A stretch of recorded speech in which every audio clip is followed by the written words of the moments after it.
L'entrée de l'hôpital Sébastopol, ce matin à Reims, avec des arrivées de voitures filtrées. Derrière l'une des fenêtres, Vincent Lambert, en fin de sédation. Il est réhydraté. Devant le CHU, l'attroupement des médias et le guet des arrivées des avocats. Une longue attente pour recueillir la parole des conseils. Ou bien celle de la mère, Viviane Lambert. Bonjour Madame Lambert, quel est votre sentiment à la sortie de la chambre? Très bien, Vincent va très bien. Vous êtes heureuse de l'avoir vu? Bien sûr, je suis rassurée. Sa sœur est avec lui. Voilà, merci.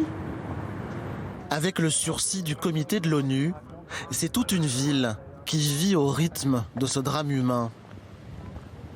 Le mieux, ça serait de le laisser partir. Il a bien le droit. En plus, on demande à sa mère, alors qu'il est marié, cet homme-là. Donc, je vois pourquoi sa mère, elle ramène ça après, on lui a rien demandé. Elle n'est pas propriétaire de son fils. Hein. J'ai croisé la maman de Vincent Lambert.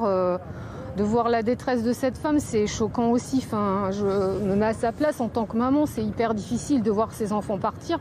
Donc je sais pas, c'était lourd, l'atmosphère était lourde et même les patients entre eux en parlent. Reims est sa cathédrale du Sacre des Rois de France, l'un des plus vieux diocèses de l'Hexagone. Pour les paroissiens, ce n'est pas parce qu'on est croyant qu'on est forcément opposé à l'euthanasie.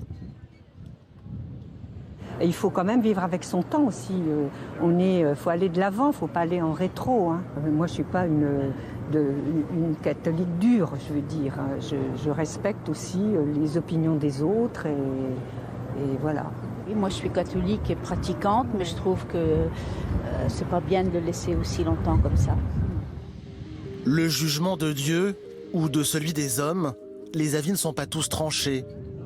Reims a passé une décennie à l'épicentre de l'affaire et devra encore attendre 6 mois pour en connaître l'épilogue.